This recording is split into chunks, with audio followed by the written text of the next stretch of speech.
In this video, we will discuss power of a power. So, power of an exponent, essentially. We are going to have one base, and we're raising an exponent to another exponent, and we're going to multiply those exponents.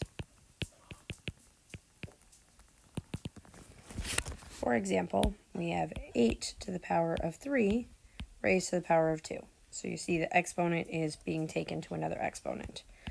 I'm going to expand this one again. This is the same thing as saying 8 to the power of 3 times 8 to the power of 3, right? An exponent of 2 means that we're multiplying it by itself.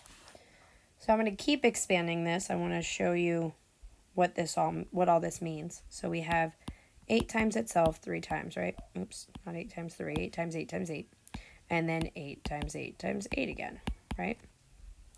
So how many 8s do I have altogether? 1, 2, 3, 4, 5, 6. So I have 8 to the power of 6. Multiplying the exponents gets us there the same way. 8 to the power of 3 times 2 also gives us 8 to the power of 6. One more example is n to the power of 7 raised to the power of 12.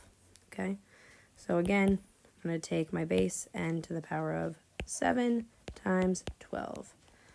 7 times 2 is, of course, 14. And 7 times 1 is 7 plus 1, which is 8. I get n to the power of 84.